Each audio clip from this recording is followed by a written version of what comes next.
our annual get-together in another stunning location that Cambridge possesses. Just how many world-leading organisations do we have, along with our neighbours in South Cambridgeshire?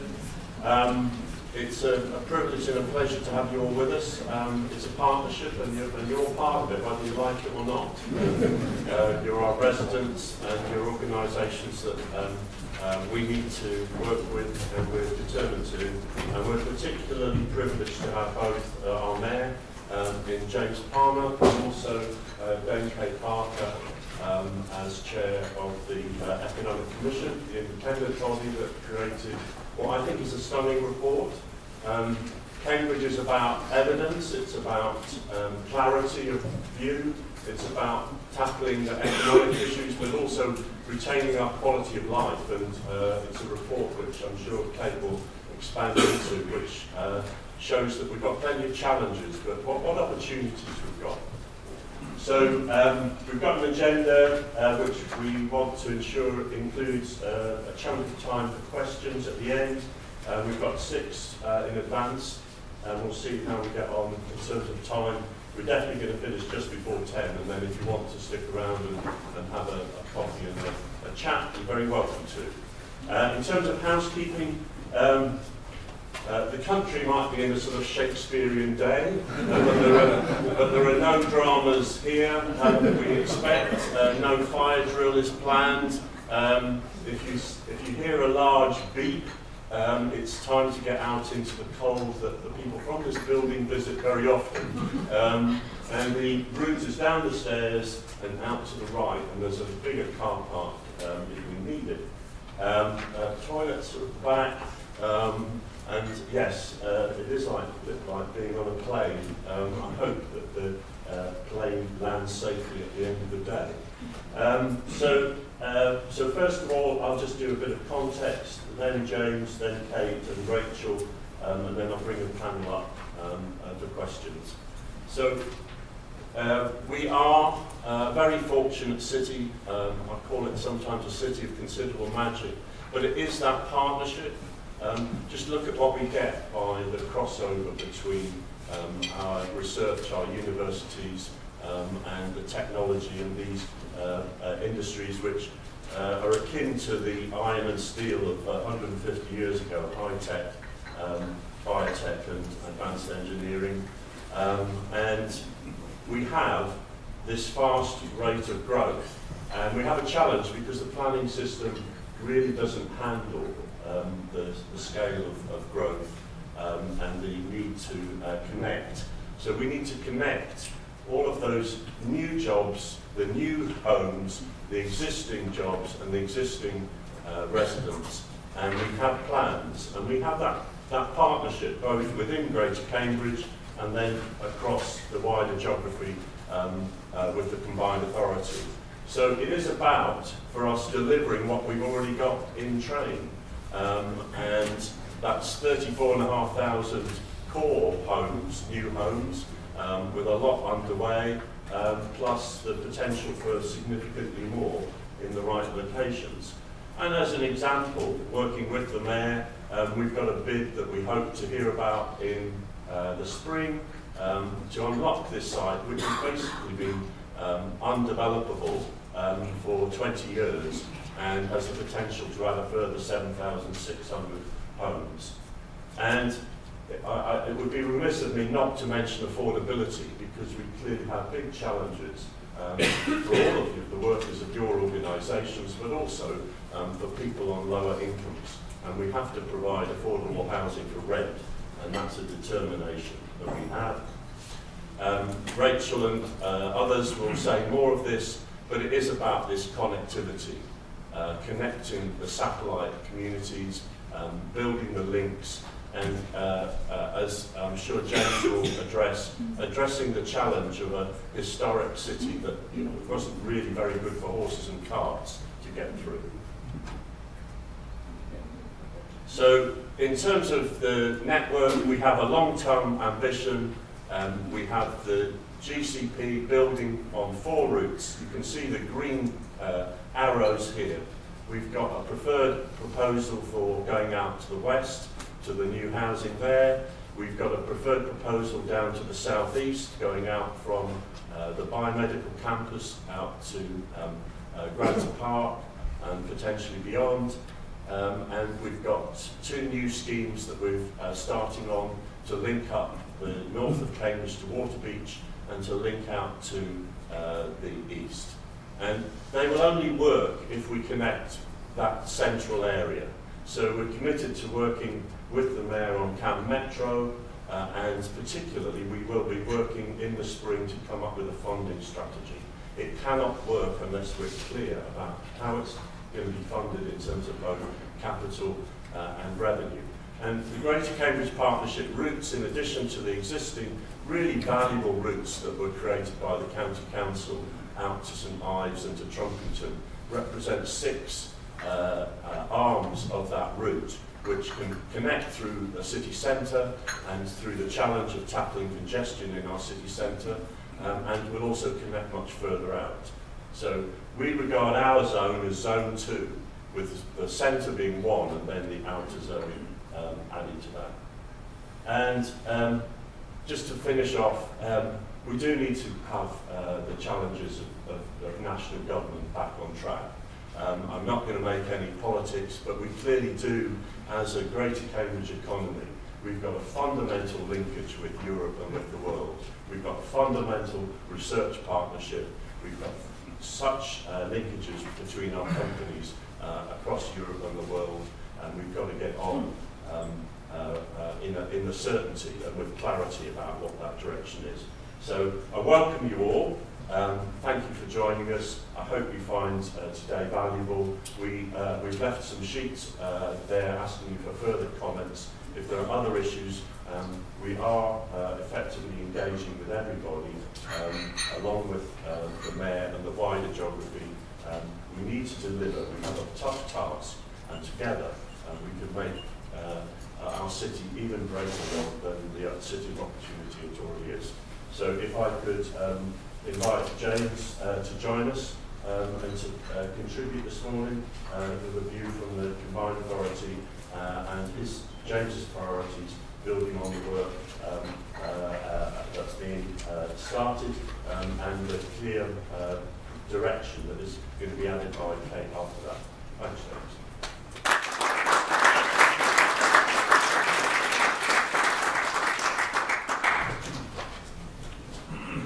Good morning, and thank you for the introduction. It's a pleasure to be here this morning. Of course, there have been times over the last 18 months or so when we have not necessarily seen eye to eye with our partners at the GCP, but I think that we're all in agreement now of a shared way forward, and I think that the future of us working very, very closely together will be beneficial, not clearly just to ourselves, but beneficial to the wider population of Cambridgeshire and Peterborough. I think the challenges outlined in Lewis's introduction are ones that are all very clear to us, and those of us who are immersed in the politics of the area understand the needs of not just finding solutions now, but finding solutions that will serve us for the next 50 to 100 years. And what is clear is that conventional thinking is not going to deliver the change necessary. In actual fact, the issues that are being suffered by the commuters of Cambridge and the wider area are in actual fact down to that conventional thinking and conventional process that has failed to sort out the transport network ahead of the growth that's come to this area. I'm pretty much working on a road network that's been in existence for 40 plus years, and unless we do something significantly different, we are not going to move this city and this area and this county beyond its current position. And actually, the reality is that Kate's excellent report tells us very clearly that if we do not do something substantial now, then the economy here will go backwards from 2030. And I don't think that's something that any of us can afford to risk. So I want to thank the GCP for the advanced position that they are in on delivering the Cambourne to Cambridge route and the 1307 work that they're beginning. And clearly we have seen how what was going to be a busway system will now be developed as a metro system from day one. And I think that's a huge leap forwards. There's absolutely no point with the GCP doing a scheme and the Combined Authority doing a scheme. Clearly, it's up to us as local politicians to find a way of working together. And I don't think party politics really comes into it, and it absolutely shouldn't, because it doesn't matter what colour your political persuasion, there's no Tory way to solve a transport problem, and there's no Labour way to solve a transport problem. Working together, we can find a common ground that does solve the transport problem. But of course, it's not just a transport problem, it's a housing problem as well. And the metro system does allow for us to build houses in a different way to how we've been planning houses over the last 30 years through the local plan system. Garden villages in Cambridgeshire do two things. First of all, they're built around the infrastructure that we will bring forward through the metro. And I think that's absolutely key, because the people who are living in those garden villages will be able to effectively design the car out of their house.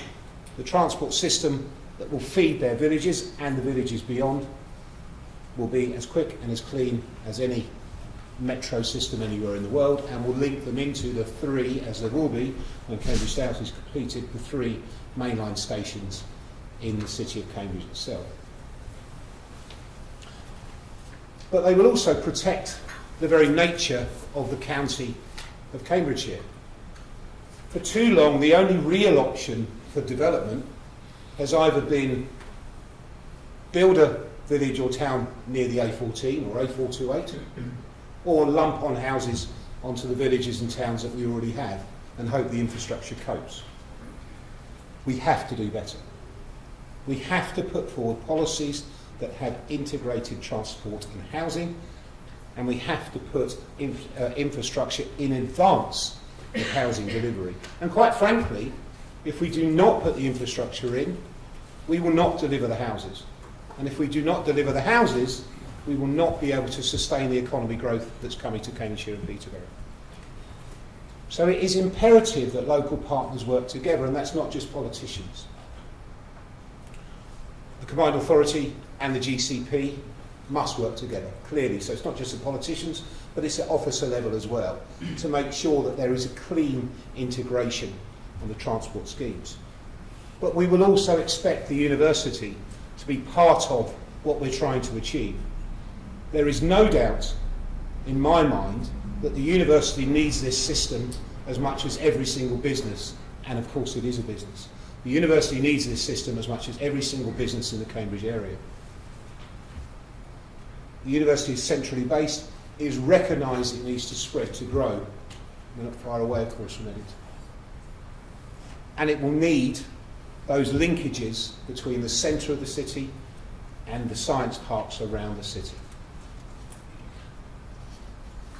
Local businesses as well have to be part of what we're trying to achieve. We've attracted great businesses to this city, and we've created great businesses in Cambridgeshire. But we are beginning to hit a point where we've got to give them a reason to stay or to come. And unless we do something radical, we will not. And as I've said before, there isn't an alternative on the table. The system we're promoting is not cheap.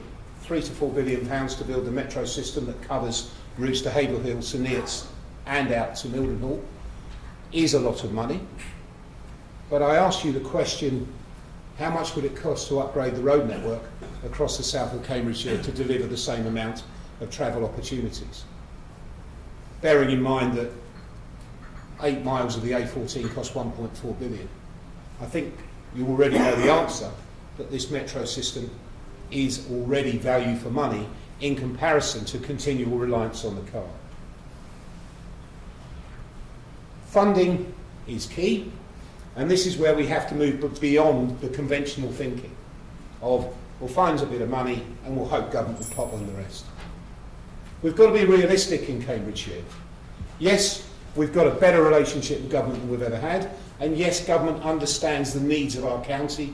Through the Combined Authority, they've already invested hundreds of millions into the economy here.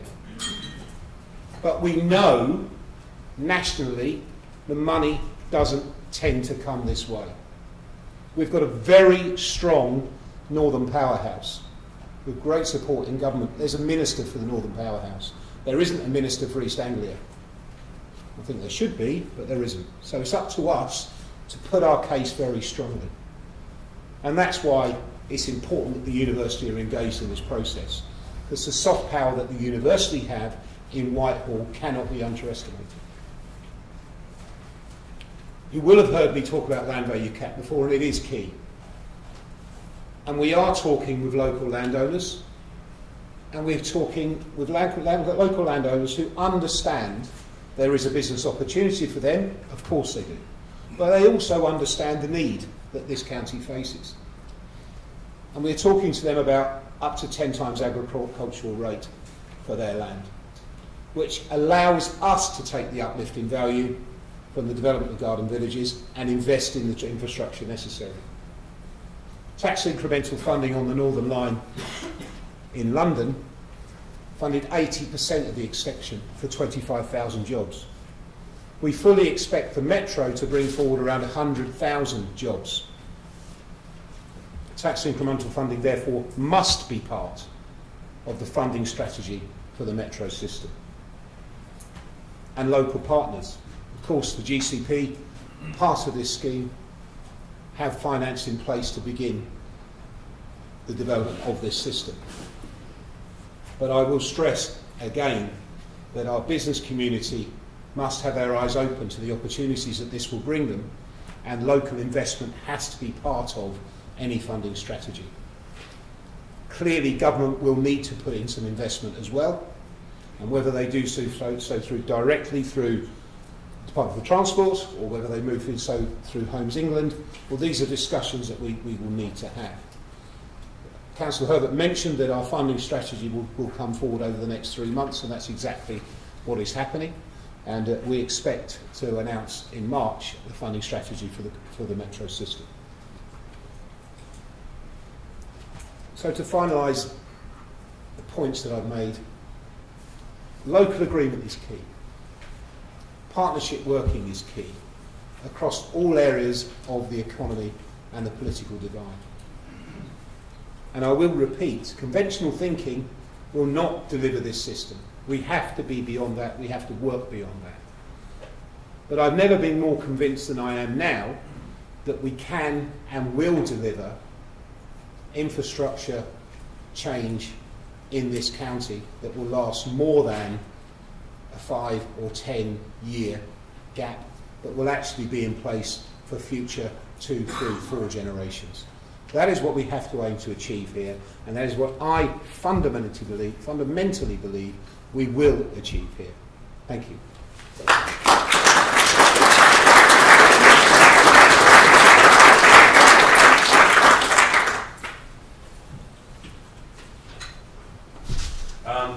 Thanks, James. So, the Mayor and the Combined Authority commissioned what I think is a far-reaching report, and we're very privileged to have Dame Kate Barker with us, and also other members of the commission. So let's get back to some of the basic information and data and the assessments that you made. So thank you for joining us today. Thank you very much. Thank you very much for inviting me. I'm very pleased actually to come and have the opportunity to talk about the review, and I can just about see you all over the lectern, so that's good. With many lecterns I speak at that I can't see anyone, but that's probably an advantage for everybody. What we wanted to do when we set out with the Commission was to help people locally, businesses, local authorities, the universities, to move towards a vision and to add to the understanding of the area. Now, it's hardly new. This area has been kind of overstudied in many ways in the past, but we were keen to try and produce a study that would help to make a coherent case to government about the importance of this area, but also to talk about the capabilities of the area for more self-governance. And we've had 2 talks today which I think show just how well that's going. So I have a terrible feeling that some of you will have heard talks about the review before, and there's quite a lot of it, and I've no intention of trying to present to you the whole review in 20 minutes. I'm trying to pick out from it just the key messages, the things I think are really important, and in particular to talk about why I think the GCP area is so vital. So we've made, as you see, quite a lot of recommendations, 14 key, 13 subsidiary, quite a lively commission meeting when we decided which we were going to put into which category. And I think it's really important to me, partly because I am an economist, that I stress that we didn't make this report just about economics, or indeed just about building on existing success. We did talk a lot about the health and well-being of the area. We talked about health at work, and there's further work on this being carried out. But we did also try to look long-term. So we talked about some of the slow burn issues there are, issues around young people, the importance that we make sure that young people in all parts of this area have a good start in life, and that they're able to have access to good skills education. Those things matter everywhere. We visited quite a lot of the market towns. I was sorry I wasn't able to get to all of them, but I did visit places I'd just never been to before, even though I lived around Cambridge for about 5 years. And it's worth remembering that about 25% of the population of this area already lives in market towns. So, and again, there's some more work being done to ensure these places can fulfil their potential. And as ever, when you do these visits, you realise that most of these towns are more interesting than you thought in your prejudiced way, and they have a lot more economic activity than initially meets the eye. However, I am now going to talk about economic growth. I said it's not the be-all and end-all, and it wasn't for the team, but it is a really important indicator. More importantly, it was part of the promise in the devolution deal, doubling GBA in real terms over 25 years to 2040 is not easy. This area has been relatively fast-growing in the early years of the 21st century, and yet it has to speed up a bit to get to this target by 2042. So in the review, we tried to set out some rather dull economics about how, as a combination of employment growth and improved productivity, we could get there. Now, you probably think economists are just obsessed with productivity, we're always going on about it. But the reason we go on about productivity is actually if we can't push up productivity, we can't improve living standards. And just growth in this area without any improvement in living standards, without it being a better place in which people are able to live more fulfilling lives, does not sound to me like a very desirable goal. I think there is pretty strong evidence that we've been having exceptional employment growth here. People have talked about this already. You'll have seen some of this analysis before, I'm sure, at the GCP. Certainly it builds on a very familiar story. But just because we talk about it a lot in this area doesn't mean it's a challenge to how other people see us. The Mayor's already talked about the importance of convincing government this is an important area, and trying to convince them that some of the evidence that they work from about this area isn't right is a key part of that. So on the left of this chart, you've got data from the Office for National Statistics, collected through BRES. BRES is short for the Business Registry and Employment Survey, and the ONS collects this data through a sample survey. But they themselves would admit this method is far from perfect. Indeed, one of the big challenges for the ONS more generally is how on earth they improve their local area data. It's not just a problem here. On the right is the locally developed method from the Centre for Business Research at the university, developed for Cambridge Ahead, and it combines their own data source from company accounts with the ONS data for areas they can't capture so well that way, and that suggests that employment growth for the area as a whole, but significantly for everywhere within the area, even some places that you might find surprising, have had faster employment growth than the ONS think. Now, I think there are 2 points to note before we go on gaily extrapolating employment growth into the future. The first is that there's still some technical discussions going on to try and resolve the differences, and it may be we find out the truth lies somewhere between the two. That's often the case. The second thing is that 2010 to 16 was an unusually rapid period for employment growth in the UK as a whole. It was 1.3% per annum compared with about 0.6% for the UK as a whole in the prior decade. And for a variety of reasons, we're expecting lower immigration over the next period, and we already have a high employment rate of over 75% working age population in the UK. I wouldn't necessarily expect this to continue. But what I would expect is faster growth here in this area than in the UK as a whole. So the case for government to consider is that we can grow faster here, and also, I'm sorry that bits of this slide seem to be missing, and also that the kind of firms locating recently in Cambridge are not thinking about Cambridge versus other locations. Typically, they're thinking about Cambridge or the rest of the world.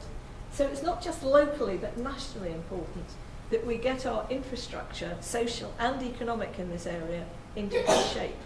And when we think about industrial strategy for the area, the key is a system which we think about the kind of organisations a place may lack. That's one of the reasons why we've talked about the University in Peterborough, and in which value chains cooperate with each other, and in which you have good opportunities for investment, for people to work, and also importantly for networking. If David Cleveland was giving this talk, I'm sure he'd talk at much greater length than I'm going to about networking, but he wouldn't forgive me if I don't mention the importance of networking, of people bumping into each other and coming up with good ideas, and you see this all over Cambridge.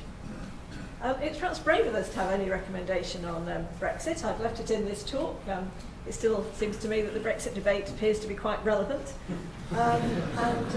The outcome of what will happen in the present debate is going to be pretty important to the business context. And I only wish that we knew what would happen at the end of the Brexit debate. So let's pass on to things we can do for ourselves. I think we have got the prospect of strong employment growth here if the basics are right. Where is this going to come from?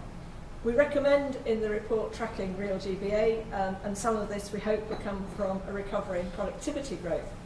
Productivity in the UK has been pretty stagnant, so to talk about 0.8 to 1% going ahead seems a bit challenging. But even that won't really deliver on a positive vision. So we do need to track productivity growth and alongside it welfare, and it's difficult to think that some of the issues that hold productivity back, the inequalities that we have across the region and indeed health outcomes, aren't part of the story on productivity. So people's welfare is important. How frequently should we look at GBA? Well, people always suggest you should look at indicators every year. I always worry about that because if you look at things every year, some of them are bound to be going wrong, and then you start pulling up your policies by the roots and saying, oh, this isn't working very well, we better have some different fertiliser. And that's usually pretty hopeless. It's better to think about things, as I think we are doing in this area, on the long term, thinking about looking back at how we're doing every 3 to 5 years to make sensible judgments about progress, taking account of the context we're in.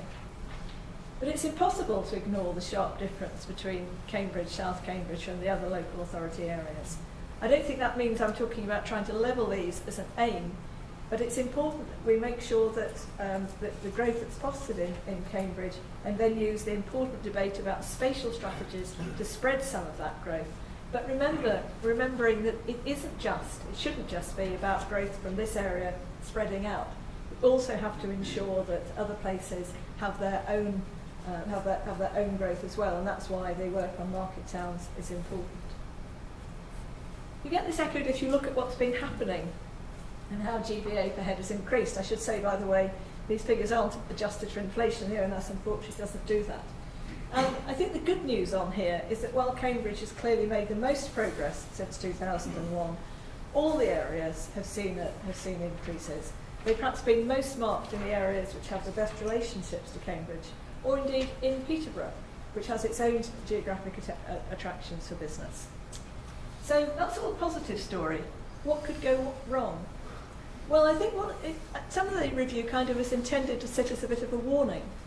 The work that I've already referred to, the Cambridge Futures work carried out at the university, is a pretty complicated piece of work. It models transport and housing costs alongside future possible employment trajectories, and also looked, by the way, at some different spatial distributions. I'm not going to talk about that today.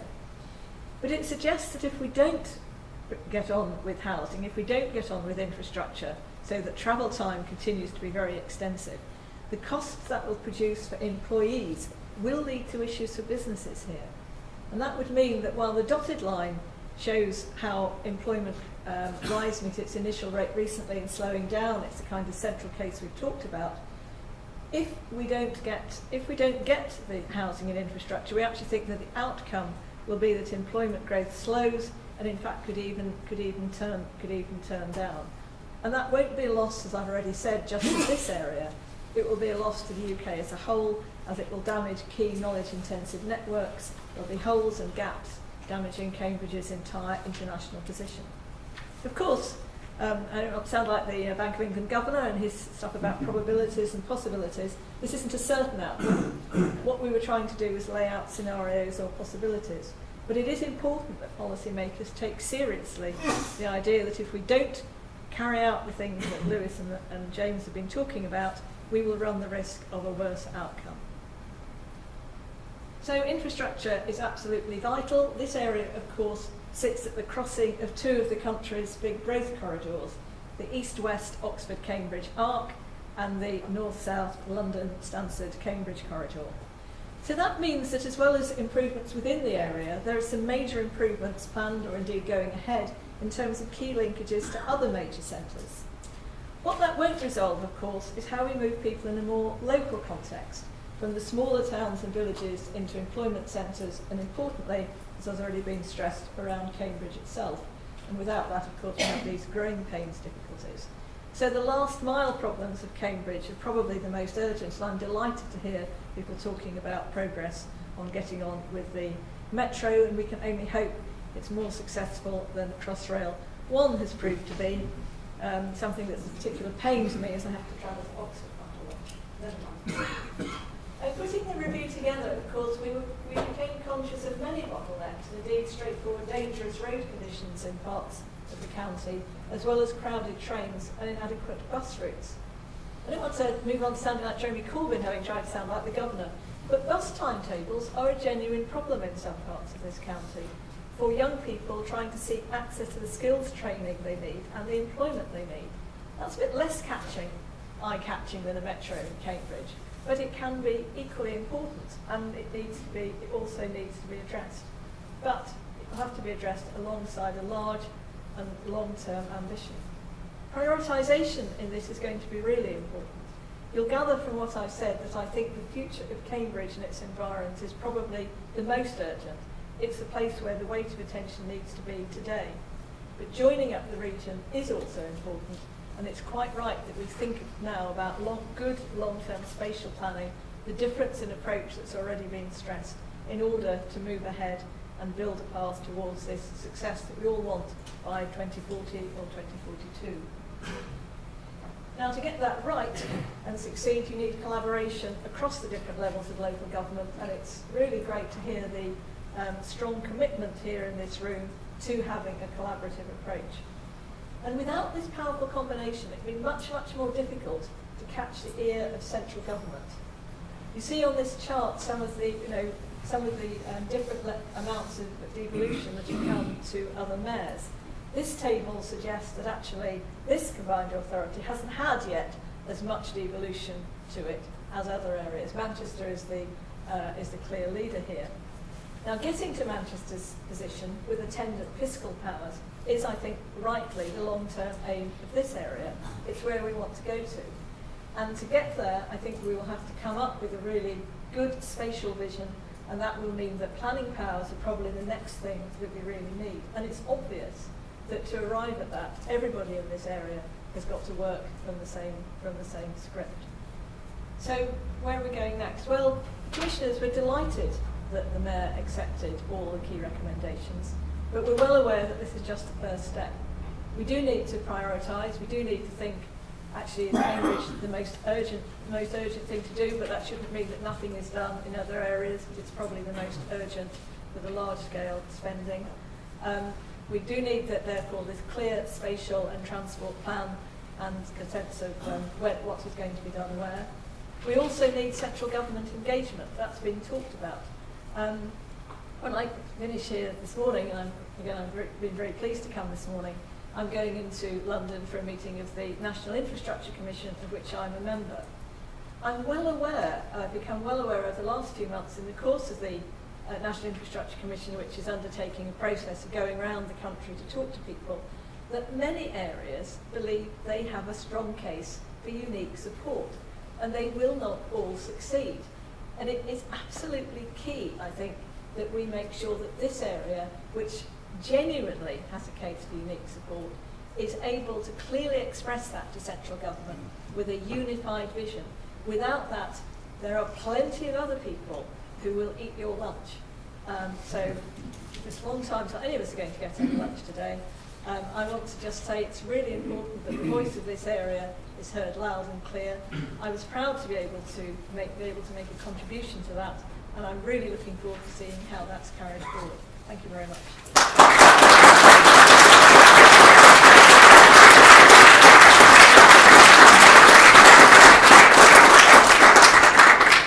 And for those of you who haven't read the report, it's well worth a read. Not late night, but certainly some opportunities there. So I'd just like to thank Kate and also for being here and effectively wanting to follow through on the recommendations. There are some key actions that need to be taken in the short term and longer term. And also thank David Cleasley and Matthew Bullock and other commissioners who are here for their contribution. So it would be remiss of a Greater Cambridge annual event without a contribution on where we're at and what we're doing. We're fortunate enough to have a great team, and leading that team is Rachel Stopard, our Chief Secretary. Good morning, everybody. So I'm going to move away from the lectern because I'm little as well, actually. I'm going to really just focus on, for the last part of the presentations, before you get to have a bit of a question and answer session, focus really on some of the challenge that Kate just set us, really, in terms of, so what are we doing in terms of responding to the challenge, and what are we doing in terms of last mile delivery. So we're 3.5 years now since the City deal was signed, and those people that predate me did a really good job in terms of negotiating a deal that set out a very strong aspiration for 15 years to get us to a place where we have really accelerated all that's good about Greater Cambridge and delivered some of that economic growth.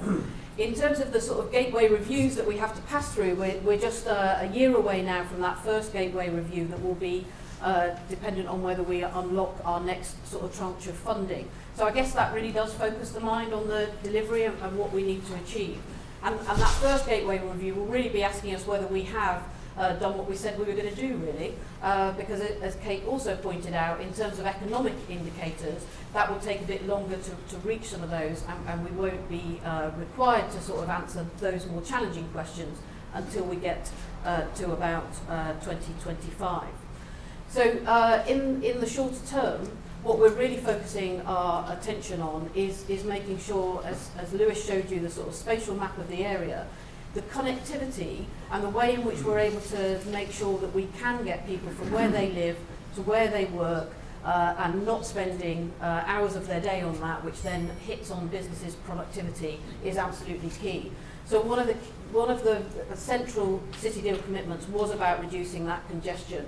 And in order to do that, we need to get a number of private cars off the road. And actually, because of the growth that we've already experienced since the measure was put in place, we're talking about 1 in 4 vehicles we need to get off the road, and in pretty quick order. And that's only going to increase, obviously, as the growth increases as well. Since we signed the City deal, I think it's also fair to recognise that air quality has become a much more substantial issue for us in this region. And as part of the vision for Greater Cambridge that was up on the slide earlier, making sure that actually this isn't about economic growth at the expense of quality of life. We want to make sure that actually there's a legacy that says actually people will be healthier for the measures that we put in place, and that we'll generally improve the environment at the same time.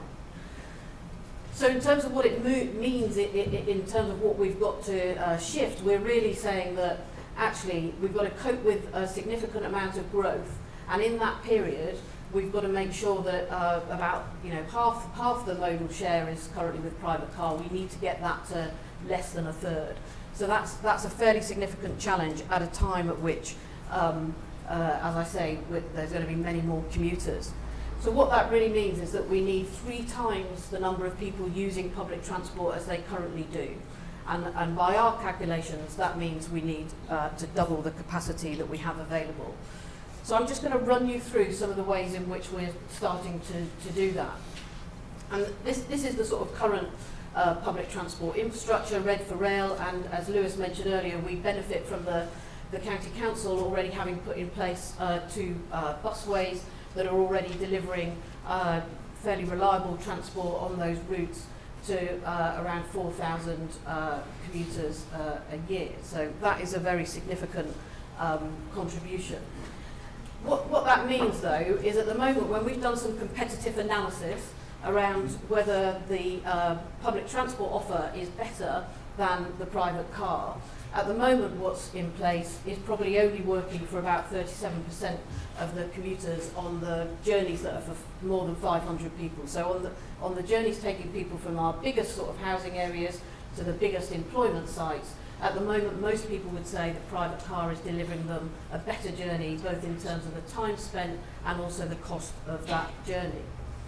So what we're starting to do is then look at other forms of infrastructure. We already benefit as well from a really good cycling infrastructure, and a number of people are clearly using the bike for their regular journeys. These aren't little worms on this map.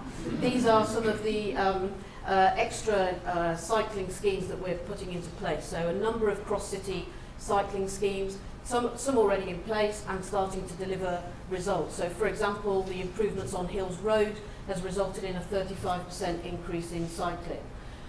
We're also just started now on the ground for the Chisholm Trail, which will link both predominantly now a car-free route for cyclists from Cambridge North to Cambridge Main Station. Obviously that will take a couple of years to complete in its entirety, but it's on the ground now, and I think will be a real addition to link developments and open up some new green spaces too. Then we're also talking about 12 greenways, which are again dedicated cycling schemes to help to link villages to the city. We've committed to 4.6 million of quick wins and are consulting as we speak on the rest of the schemes, and I think will really transform the offer for a pleasant environment for cyclists to get into the city from where they live. At the same time, we've been developing some bus priority schemes. So Histon and Milton Road are the 2 schemes that many of you in the room are very familiar with. We've taken a long time to make sure we've tried to find solutions that are supported by the community. They will deliver some improved bus reliability, improved journey times, and importantly, improved routes for cyclists. And we expect that it will generate around 11,000 more new cycle journeys delivered on those schemes. Also improved environment for pedestrians, which is important as well. So these schemes are trying to do a number of things on some of those routes that experience congestion currently. We've also got an eye to the future. So during next year, we'll be piloting, and it doesn't quite look like that little vehicle, but an autonomous pod on the Trumpington busway. We'll start to work out of the hours that the busway operates to just test out how can we start to use new technology to deliver those solutions for people, for shift workers, on the biomedical campus, for those people who really do require public transport beyond the hours that it currently operates. We're trialling that out, and then that will be a really useful lesson for how we develop those sort of technologies for the Cambridgeshire Autonomous Metro later on. We're also looking at travel hubs, so we're just consulting at the moment on 3 travel hubs, which is really important to us to think about how in our wider area we're going to connect people into places at which they can access public transport. And that's a really important part of the strategy, and if they're successful, then clearly that's a network that can grow. At the same time, we're consulting on 3 new park and ride sites. So clearly park and ride is an important part of this strategy. We need to get people either by bike, either by some form of mobility as a service on demand public transport, or hopefully reducing numbers of people by private car, but we need to bring them to a place at which they can access that public transport network. And 3 more will be delivered over the course of the coming years. And as already been mentioned, Cambridge South Station, we are helping to fund the development phase of that along with the Combined Authority, and working with business and DFT and Network Rail to bring that forward, hopefully by opening by 2025. And then, as Lewis already mentioned, we are now actively working on 2 new segregated public transport routes that will be suitable for the CAM Metro in the longer term. These have been worked on for a number of years, and many of you again are very familiar with them. But supporting that corridor out to the west and the southeast corridor are going to be critical to deliver on the local plan aspirations that have been signed off. In terms of delivering improved reliability, which we know from our work, people are telling us is the most important thing for making them choose public transport, these schemes will be really critical to meet the growing need on those corridors. Then we're starting work on a route to the north to support the growth at Waterbeach, and also a route out to the east as well. And what we hope to achieve by this amount of investment in infrastructure is that then public transport is starting to become a more attractive option for a percentage of those commuters on those most popular routes, now getting to make it the more competitive option for around 44% of commuters. But that clearly isn't enough, and we can't stop there. So what we want to consider as the second part of our strategy is a way in which we need to invest in the services themselves. So infrastructure takes you so far, but then we need an investment in services that means that we provide the buses to take you from where you live to where you work. And that will only happen with some form of public subsidy. So that doubling of the capacity that I mentioned earlier is estimated at needing about £20 million a year of investment. But it's what you see starts to really transform that offer for public transport. So putting on more frequent bus services, making sure that they are working at the hours at which, as Kate mentioned, students need them to get around, making sure that it really is operating in a way that supports the places where most people want to go from and to, rather than everything coming through the city, and supporting those hubs in the way that I was describing earlier. We really do think that this is what starts to build on the investment of the infrastructure and transform that offer. As the Mayor has already mentioned, the aspiration then, of course, is to deliver the join-up of our routes with a central section which would be mainly in tunnel. Obviously the most expensive part of the system, but it really does then unlock a transformational offer for getting you across the city without going through the historic streets. And that's what we are working together with colleagues at the Combined Authority to try and deliver for around 2029 is the current estimate for that. In the meantime, our routes should be open as a first phase of CAM in around 2024. So we're currently working on how we deliver traffic and those additional buses through Cambridge in that interim period. So what we need to do is free up the road space to do that. Obviously, the thought of double the number of buses, if they're just joining the same queue, that's not going to be an attractive proposition for people. So we're in we've had a conversation with our Assembly and Board, and they have agreed that we take that out for a wider conversation with businesses and communities early in the new year to talk about the options for managing demand. I guess it's the conversation about the carrot and stick, really. How are we going to make sure that people are persuaded to use public transport, because that is the better offer for them? And we're absolutely clear that the carrot has to come before the stick. But we do want to engage in the shape of the carrot. I didn't really want to say that, did I? What do we need to incentivise people to move away from their car? We need to put that offer on the table first, and then the final part of it would be that there is some form of disincentive that finishes off that story. And it may well need to be something that generates money, because actually for the fund, the 20 million a year that we've modelled for the extra services, whilst we think that it would be the right decision to use City Deal funding to do that in the first place, so that we make sure that that carrot is there before any cost is incurred by drivers. It's really important that we're able to know that there is an ongoing revenue stream, and that it's something that isn't going to drop off at the end of that. So what that starts to deliver you then is that for most people, by far, public transport will be a more competitive option than the private car. That's what our aspiration is to get to. And that sort of completes the network map that Lewis showed you earlier, but also just referencing, as the Mayor did, that this is about then growing a network that takes you out to the wider region, and East West Rail will also come in time as well, bringing you additional rail capacity. So as an integrated network, and in the way that I've just described, with the 3 different phases of infrastructure, investment in services and demand management to free up the road space to enable those services to run. That's the strategy for what we want to deliver, and I hope I've also given you a sense that it's actually coming now and in a time frame over the course of the coming years. We might have had a slow start as we needed to think about what was the right strategy, what was the right infrastructure to put in place, but those benefits are now coming and we'll start to reap the rewards. At the same time, people have also told us how important it is about travel information, real-time data.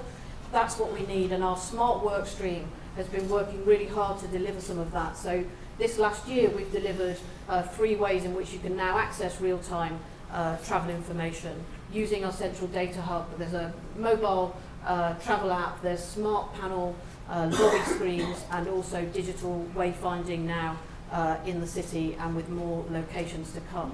So things are happening on the ground and in your hand to really help you access information about public transport services.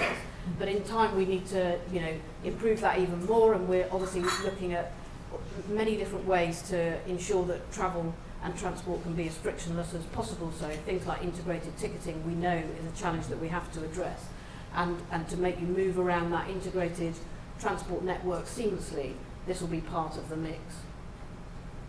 So we always talk about transport, and that's what most of our funding was given for in this first tranche.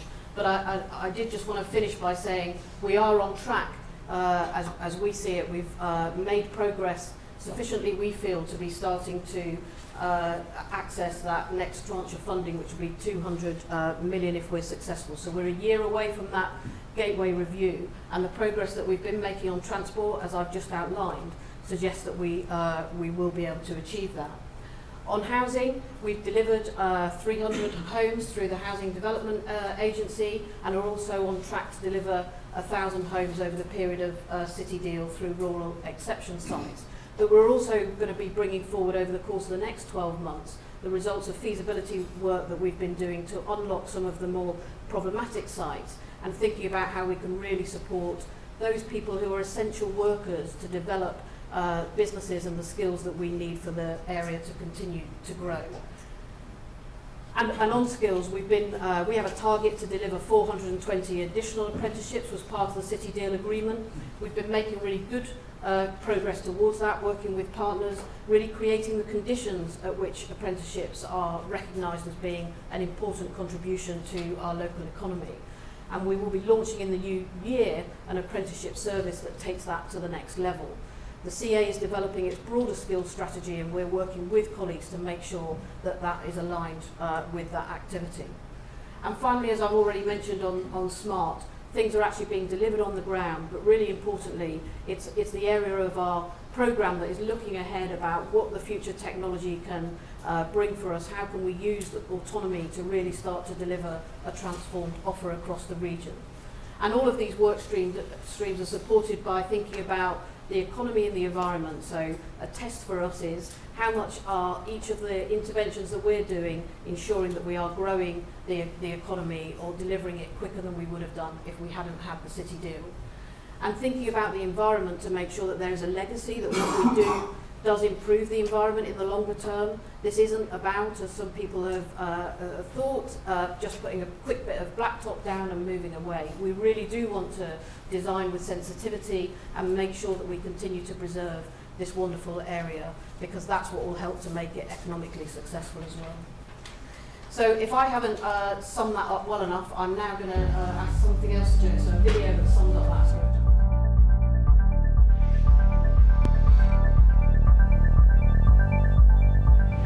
Greater Cambridge is on the move. An ambitious programme of sustainable, technology-driven enhancements will revolutionise travel over the next 30 years.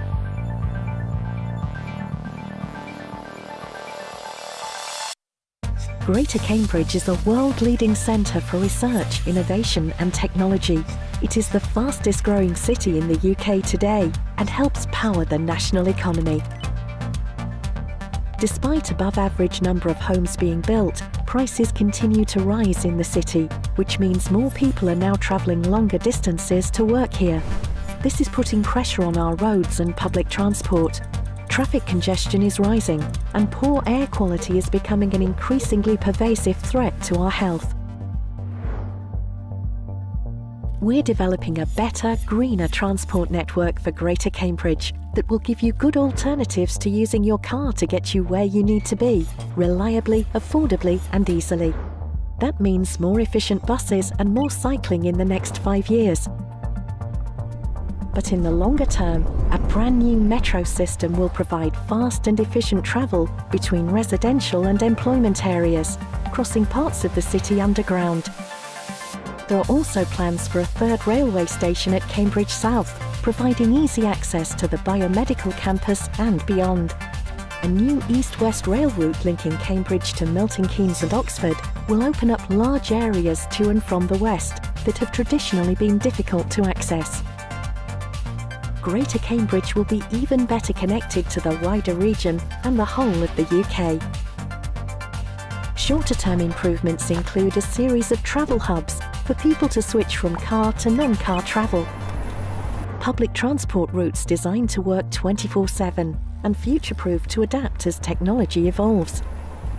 Using new innovation solutions to ease your journeys. More cycleways to allow people to cycle safely around the city and from surrounding towns and villages. When is this happening? It's already begun. Public transport routes can be used for autonomous vehicles and then CAM Metro in the future. The solutions we build now will become the foundation for the solutions of tomorrow, meeting the need and demand in the short, medium and long term.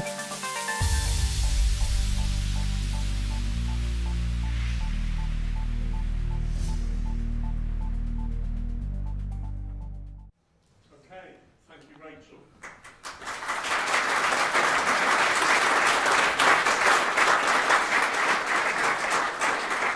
So if I can invite up Kate, James, David, Ian, Claire and Aidan.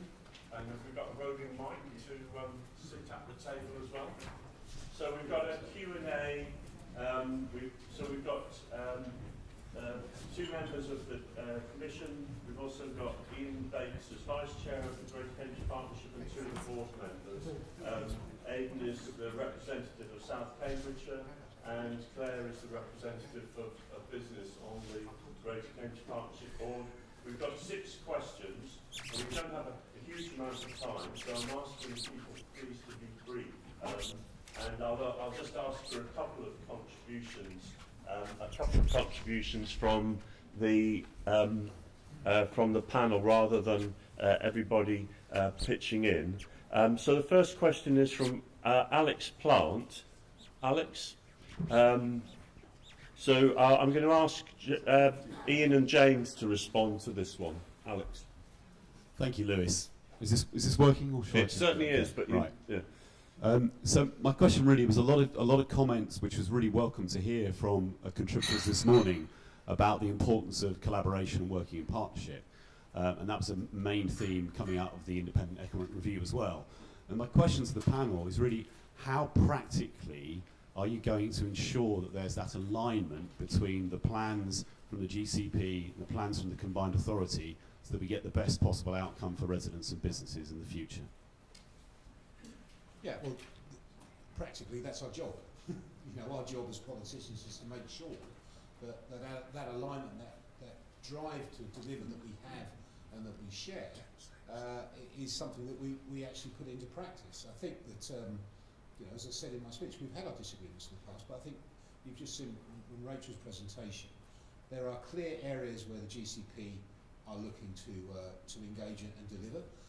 And of course then we've got the wider Cambridgeshire and into Suffolk view of the Combined Authority. It's absolutely obvious that those two things can be delivered together, and it's our job to make sure that the position that we have now isn't knocked offline by fatuous political arguments, and I don't think it will. Ian. Good morning, Alex. Morning. Okay, so I think you've had the answer already. It's my starting point. There is a great deal of cooperation already currently with officers and with members as well. But I think there is something else to add to that, if I would say, and that's actually some of the national organisations like Network Rail, like Moens England. We've got to bring those on board a lot more. Mentioned about buses. If you look about air quality, 49% of the air quality is caused by buses and coaches. So I think we need to engage with businesses in this room, but we also need to engage with some of those other operators like Stagecoach, which predominantly operates in this county and in Peterborough as well. So I think we've already done a lot of that work already, Alex, and I'm absolutely confident, okay, from a county council perspective, from a Greater Cambridge Partnership, from a combined authority, that we will actually cooperate with each other and deliver on the ground. There are lots of challenges, we've heard them. I'm not suggesting that is going to be easy, and there will be lots of challenges to go forward, but I think I am confident that we will certainly get there. And David wants to contribute as well. And then the next question is from Councillor Timby. Just very briefly, I think that one of the important things about Cambridge and this region is the degree to which over the last 20-25 years we have developed a culture of cooperation. Whether it's Cambridge Network, for example, or Cambridge Wireless, or the Cambridge Angels, and in particular, if I give the example of Cambridge Ahead put a huge amount of its money from its members into the SPEAR report, in collaboration with the combined authority, in order that we would work together, not just as Cambridge, but as Cambridge within Cambridgeshire and Peterborough. And I think that is something which is an exemplar of how we are changing the way, going back to, James, what you were saying. This isn't about politics. This is about doing the right thing for the long term, and we have got off to a fantastic start. We just need to keep that momentum up. Thank you. Tim. Councillor Tim Bick, who's also Vice Chair of the Greater Cambridge Partnership Assembly. Two questions. I'd like to first say congratulations to everyone who wrote and contributed to this economic review. I think it's a fantastic support for local policy making. I wanted to pick out a comment that Kate made in her talk about the need for good long-term spatial planning, and to pick out from the report the very helpful 4 illustrative scenarios that are given there for the shape that growth could take physically in Greater Cambridge: densification, dispersal, fringe growth and transport corridors. And I feel that this is such a useful model with which to discuss the choices that the area has, that I wanted to ask in particular the 2 local planning authorities here whether they would be willing to extend this to a public debate about the pluses and minuses of those different means of growing, and helping people to understand what those trade-offs are, and they all involve trade-offs, and in particular also to add to that the consequences of not accepting any of those choices, not because I'm advocating that at all, but because that is where a lot of public debate starts about the need to face change of any kind. So the question is, would there be an appetite as a preamble for the work that's going to go on in preparing a new local plan for Greater Cambridge to make this a model, something to talk to the public about, to help that work on a local plan? Thanks, Tim. Aidan first, and then I'll chip in. And Kate, sorry, in terms of the report. Yeah, a very quick word about this from the angle of the report. It was a question we raised in the report, and I would pay tribute to Matthew Bullock, who's here today, for leading the team that helped put some of this together. I think the case for doing something as opposed to doing nothing is one that the report review very clearly sets out. I agree that we did not quite resolve the problem of exactly where to do it. And actually one of the reasons for that is I think it is quite important to open this up to a wider public debate, because we've already talked about funds in this area only being successful as the area pulls together. They will also only be successful if the leaders can carry people with them. And enabling people to have some voice in exactly what is done is really important. It's a very compelling vision that's set out, but to really flesh that out, it will be important. It's not just people in this room, but other people who get involved. Thanks, Kate. Aidan? Thank you very much. So I'm the South Cambs rep on the Greater Cambridge board, the partnership board, and we are about to start a new local plan with Cambridge City. So I think that's one of the ways in which this discussion will happen into next year, and that needs to be as public as possible. There are these choices that we've got to make that are affected by historic choices, but having this report sort of create a topology of the types of growth that we could have is extremely helpful for shaping that debate and a starting point for engagement. As Michael was saying, this is the report is a very helpful start to finding a shared vision for the area for the next stage of our growth.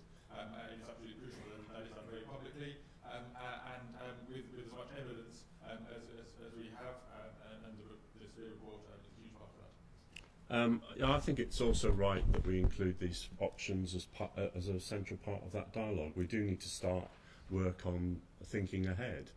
The national challenge is that the planning system doesn't balance jobs and housing well, and we've got to do that. We've got to bring housing and jobs into the same locations. I think the broader opportunity working with James and the combined authority is we want to rebalance growth, but we cannot take all of the pressure, and we have market towns and we have connectivity which can link up and regenerate and build on the strengths of many other parts of Cambridgeshire. You had a second question to James, and then there may be other comment. Tim? I thought it was either or. I didn't want to hog this. Oh, well, briefly. I'm speaking as someone who's a supporter of the idea of the Cam Metro, and I very much welcome the renewed collaboration between the GCP and the combined authority on that project. Of course, the absolute key underpinning point here is about funding for that. And I wonder if the Mayor could say, I know you said something, James, but say a bit more about the type of funding profile and composition that he is looking for this project, and to say something about how far you've got towards that and what sort of timescale that you foresee. And I'm thinking there not only about the capital investment of creating tunnels and route alignments, but also funding for the operation of a service on that infrastructure. Thanks. So, yes, so I mentioned in my speech, and I don't want to go over that again, and the timeline is that we will come forward with a funding strategy to bring to our board in March. And of course, I think we have to also look at the phases of the metro system. Obviously, the entire network is not all going to be built out in a 3-year period. That's clear to everybody. So we will phase that network, and we have to look at the funding options that we will take for phasing. I've been very clear all the way along through this process so far that we shouldn't be looking to use fares, borrowing against the fares of the metro, to pay for the scheme. That's why the funding, you will never hear me talk about borrowing against future fares of the scheme. So I think that there's two reasons for that. First of all, the metro is being built not necessarily just to solve the problems for today, but it's to allow for future growth. And clearly, the metro, as it grows, the amount of people using it will grow, and it will become more profitable as a scheme. So we've got to have our eyes wide open to how that end process, how we get to that end process. But I can't give you any details on how much money would be needed, or if any money would be needed to subsidise the system as yet, because that work is ongoing, and we will report in March, as you would expect. So. So we're beginning that process now. The second report is out. The strategic business case is there. We now move forward to the next part of the work. Thanks, James. I know you've got to leave a bit early, so we'll try and cover the questions that address to you. So if I can next ask Ian Mather, and then it'll be Helen Valentine. So Ian, and thank you for your contribution, including as chair of Cambridge Ahead, and to the work of setting up the commission.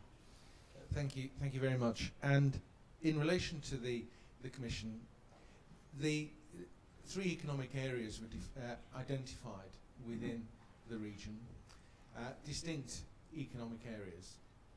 Each has a different need for investment and need to be treated differently. But each reasonably have an expectation sharing the wealth that's generated in the region as a whole.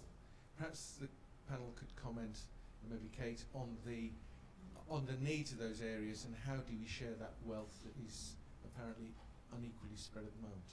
Kate and then David. Well, I always think this is a really difficult question because you're inviting me to enter into what is always a hard bit for any policymaker, and I'm not a policymaker. This is decisions that James will have to think about, which is how you're going to deal with trade-offs. I tried to be really clear in my remarks, that particularly with the economic challenges facing the country, which we helpfully tried not to go on about this morning, but are really rather staring us in the face. It's vital that an area such as Cambridge gets the right support pretty urgently, because there will be people today taking decisions about investment here, and they need to feel that they're going to get the kind of infrastructure and housing that's necessary to support those decisions. But that absolutely doesn't mean the other areas should be forgotten. I think the reason we took the 3 split is because when we looked, and you'll find the evidence in the report at how commuting is done, it's clear that there are different economic areas. So Peterborough, in a way, is the centre of a slightly different economic area. Peterborough, after all, is a pretty big town. One of the reasons it's a bit ambitious why we're interested in a university in Peterborough is it's the biggest place without a university, and the skills in that levels in that area tend to be lower. So it's about trying to move that area on. And it's quite a long way from Cambridge. So thinking that you can just link it in and it can share in the growth directly in that way isn't right. What it can do is, of course, share in the growth, because if we can get some fiscal devolution, we could help to move some of the funding around. David, and maybe you want to add something, James? Yeah, thanks, Liz. I think we've rehearsed all the points about the transport and housing and all those other things, which I think create the conditions for the growth to occur in different areas. In particular, things like skills and health, which when we started the Spear report, going back to your remark, Kate, earlier about being an economist, it was very important, I think, to go over the whole ground, how that system works in order to be able to address what's going on in the whole of the area. But there's one other thing, and Kate has already alluded. I'm a man who sees networks everywhere. I think one of the things that does mark out Cambridge and South Cambridgeshire from the other areas is the degree to which we have managed those networks here in order to be able to mobilise resources and to grow companies. If you look at the stats for what has happened within Cambridge and South Cambridgeshire, it is those that we have generated our own growth rather than having people coming from the outside and investing. Of course, you go down Station Road and you see Amazon, you see Apple at the end of the road, you see Microsoft and all those other things. But those are part of a developing ecosystem that has been driven primarily by that networking and by that mobilisation of resources.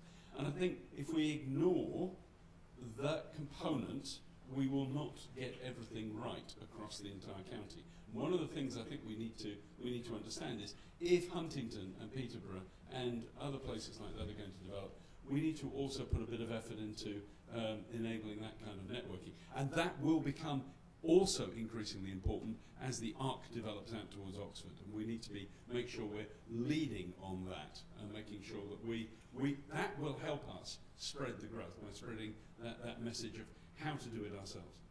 Thanks. James, do you want to add a comment? Yeah, I agree with the network David's made. It's incredible. I get so much traffic from Cambridge. Bear in mind that Peterborough has got an extra 80,000 people living there. You would expect me to get more traffic from Peterborough, and it simply isn't there. There isn't that networking in the city. But I think the important thing that this showed, that these 3 areas showed us, is that in actual fact the economy of the north of the region is not dependent on Cambridge. And that's the key thing. We've got one of the fastest growing cities in the UK, just down the road from Cambridge that is growing in a completely different way, on a completely different basis. So we've got to enhance that opportunity, and we've got to enhance the opportunities that are in those areas. Peterborough University is a key way of doing that. But also, of course, part of the combined authority job is to make sure that those linkages and networks are put in place. And I think that's something that we can do through the business board of the combined authority and my continual sort of lobby and presence across the entire area. So you know, let's not lose sight of that. Peterborough has got growth that most areas of the UK would be jealous of. Believe you me, my other mayoral, my other mayors in the country would love to have the Peterborough situation. You know, we're just very lucky that we've got 3 separate economies that are all growing, and I'm very grateful for Kate and her team for pointing that out. Ian, briefly. Yeah, I just really want to find something else, I think, here. When you look at what Kate said, actually, one of the things was about health and well-being. Now, if you look at all the evidence in the north of the county, around Peterborough, around Fenland area, there are good, strong indications they don't live as long. They smoke, etc. Today, there was an announcement about Peterborough. Now, I think actually we need to concentrate not only the economics, but also about the health and well-being on some parts of the county which do not have the same outcomes as they do in the south, both in the city and South County. So that actually, I think, also needs to be addressed within this discussion. Yeah, including Kate's point that that preschool education is really critical, as well as public health. Helen Valentine, a couple of your questions, Helen. You choose, and then Kevin Cuffley. Okay, yeah, I mean, one of mine has already been answered, I think, in the last question. I just want to probe a little bit more about the University of Peterborough. Anglia Ruskin, as you know, has been working in Peterborough trying to grow HE numbers for a number of years, and it's hard work. And I guess it's going to continue to be hard work, I think. You arguably, there's never been a less auspicious time to launch a new university. So I guess it's a question about, we've talked about the long term, it's going to be pretty expensive. Are we up for investing quite a lot of money for quite a slow long-term return? Well, that's a very good challenge. In the interest of transparency, I'm sure many of you know that Helen worked at Anglia Ruskin University, and what you're less likely to know is that at the time that Anglia Ruskin went to Peterborough, I was chairing Anglia Ruskin University, so I am very familiar with the debate that took place then around whether or not it should be an independent body or part of Anglia Ruskin, and I am familiar with the difficulties that have been encountered in really building that. And I'm not unaware of the fact that looking at things today, I mean, if you were opening it today, I'm not sure it would be great, but we're not talking about projects necessarily for today. Peterborough is a large town that lacks a university, and the evidence, as we know, of places that have universities is that they are able to spread innovation. Now, it would be quite a big investment, and it's something that government have to think about carefully. To have a university in Peterborough that's a bit different from what we've been doing with Anglia Ruskin, but focused on some of the industries that take place in Peterborough. So it would be a deliberate attempt to try and help Peterborough and that environment raise its game in the way that James just pointed out, is independent. But it is a challenge. We supported it in the review because I think it's part of Peterborough's ambition, and I think it's important to try and support that ambition. But it shouldn't be one that's entered into recklessly. There'll be quite a lot of work to be done, as on many other areas of the review, before we can be really confident it's carried out. But I think not to support that ambition for higher education in a part of the country where there is such a gap in higher education, and to support trying to grow that out would not be right. James? I think first of all we have to recognise that a bit like Cambridge City, the carrot to get Cambridge City into the combined authority was £70 million for council houses. The carrot for Peterborough was the university. That's the big thing for Peterborough for the combined authority. How can the combined authority help them get to that position? But I think we have to be clear, what we're not looking at achieving in Peterborough for a university is an Anglia Ruskin too. That's not what we're after. What we have to achieve for the Peterborough University is a technical university that concentrates on having a limited number of faculties that are in there purely to feed the local economy. and that's the drive and ambition behind what I'm trying to achieve in Peterborough. I think that the work that's been done so far with PRC, I think we've got to look at that and see if that's the right direction to go in. I'm not sure that Professor Ebden is going to produce the kind of university that we are expecting for the city of Peterborough. But there's no doubt in my mind that we will be able to achieve what we need to achieve for Peterborough. It's not going to be done in 6 weeks, but there is the opportunity to get local investment. I mean, I've already mentioned Peterborough is a strong economy. There are local business people that want to help us deliver on this university in Peterborough, as long as it is something exceptional for Peterborough, rather than just a copy of other universities that you mentioned at the moment struggling. And I think that's actually the key of where we need to be on this. In actual fact, the business board that was set up at the Combined Authority, the members on that business board have been chosen specifically, in many cases, because of their passion for technical universities and the ability to create a technical university in Peterborough. And with that, apologies to everybody. I really must have to... Okay, well, and thanks for your contribution today, James.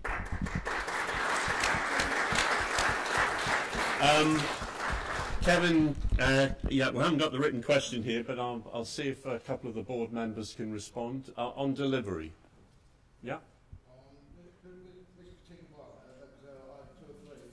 Could you just take one of them, Kevin?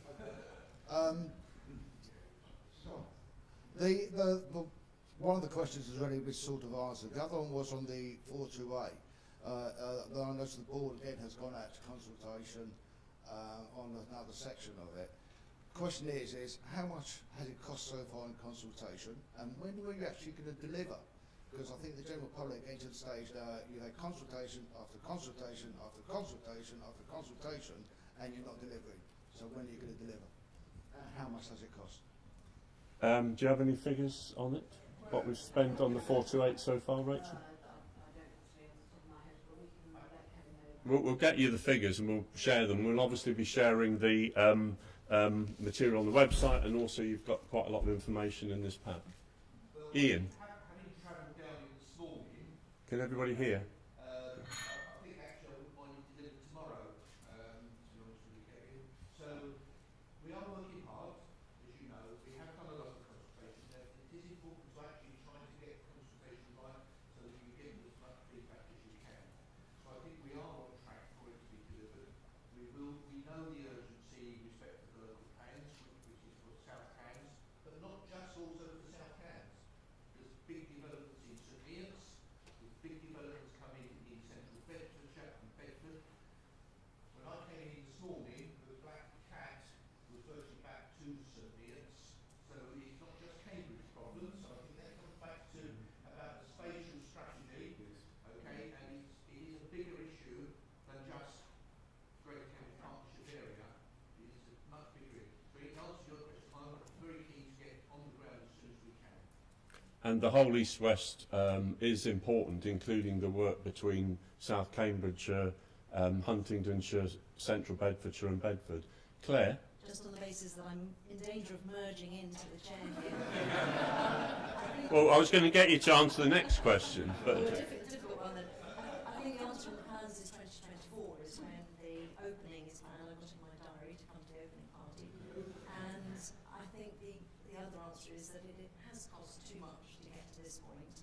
But that's because we've been finding a way of working together and with residents of all communities along the route.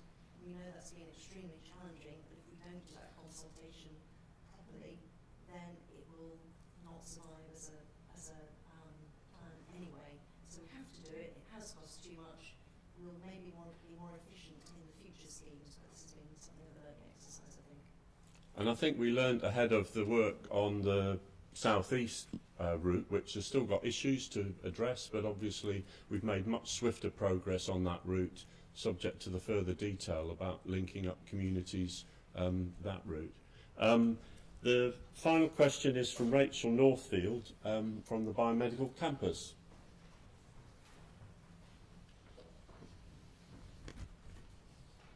Thank you. I represent the Travel and Transport Group for the Biomedical Campus, so I'm delighted to be able to be here this morning and to be able to ask a question, but particularly focused on what we're able to bring forward for our existing local residents and also commuters. So we're very keen to know about how you think that the new developments, which are aimed at supporting our campus, and of course we very much welcome, will work for our existing local residents and commuters. Thank you. Claire, do you want to start? That's a very broad one. Local residents, do you mean in Harston or in Trumpington or everyone who lives? Surrounding area. It's a very important topic to us as a campus because there are so many people who work and come to us, but also the growth of the campus will very much impact on people almost on the doorstep because it's a residential area adjacent. Absolutely, and I used to travel through Junction 11 every day, probably 3 times a day, and I went back a different way the second time. It's quite dangerous at the moment. You queue on the slip road to get off into the Trumpington area. So I think we need to act really quickly. We had some quick wins that we suggested very early on in the city deal, as was then, and they were rejected on the grounds of being too expensive at £1 million. I think that now looks like it would have been a really good idea to have done back then. There will be impact all around the region. We're trying to get new routes to park and ride so that you don't need to come in as close to the junction as you do at the moment. If we can get a travel hub out at Foxton, for example, people could leap on bikes, people could leap on buses, or even trains when we've got the Cambridge South Station. So we're doing things to move, to reduce the traffic from much further out. That would reduce the traffic through Harston and the local areas. We're also looking at how you can get from, if we did have a new park and ride, how you can actually get then the buses to go not through the Waitrose junction, dare I say, there are other bands available, but not through that junction because that's another bottleneck that's close by. We basically have 2 narrow roads with too many buildings built close to them, so there will be short-term impact. We're trying to get around it in many ways. Thanks, Claire. And I think we've got a report in March, is it, on the biomedical campus? Oh, yeah. So there's a study of the biomedical campus. I mean, to us, it's a classic example where we've also got to get together all of the people on that site, including with the addition of the planned children's hospital and with Papworth coming on. So I think it's about the collective view, and it's about us, and including the adjacent residents on the Queen Edith and Trumpington side. So I think we've got to get a plan that actually, where all of the operators, all of the organisations on that site have ownership of it. Only then can we really unblock quite a lot of bottlenecks, and also a site that doesn't actually hang together very well in terms of transport. It works very well as a knowledge base and a health cure site. So I don't know if you want to have any final comments, Kate, Claire, David? What next? My only final comment would be about to go back to the point I finished on, which is the importance of working towards greater fiscal devolution for this area. You know, when you hear about the ambition, when you hear about you know what's been possible and what hasn't been possible, we do really need to achieve that, because without that, getting this long-term ambition in place will be much more difficult. David, and then Aidan to... I've been here for over 40 years. I've never seen anything like this. I've never seen the whole of the community coming together like this to think ahead with such a long-term vision. I am hugely optimistic about the future. We will be focusing on quality of life, making sure that quality of life is what we're aiming for, and the integration of health, education, transport, housing, all of these schemes will all fit together, and I think that we must be really proud of what we have done here. It is quite extraordinary for a community to come together like this. I think we've heard a lot about the visions of people, James Palmer and the GCP, and it is extraordinary the way we are talking about this, but it is an ongoing discussion.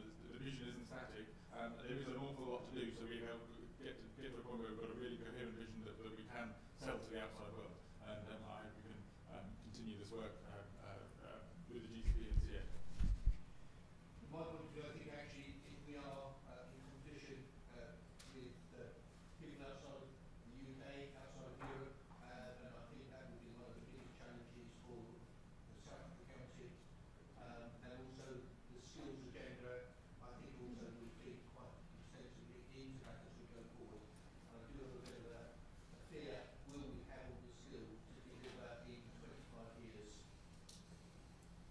the last word. All very dangerous. Cambridge is really differentiated by the way that it does collaborate, and if we can now bring that to the wider region, then so much better. I think we're doing groundbreaking collaborative work on the infrastructure, but what came to me out of the report is that we've got to go really onward and upward with productivity, with the content, not just the infrastructure. So the infrastructure is merely the means to the end. We have to keep going faster and better to compete with the world, and I think we're on track to do that. So a big thank you to Kate, to David and to all of the contributors to that Commission report. We will be following it up.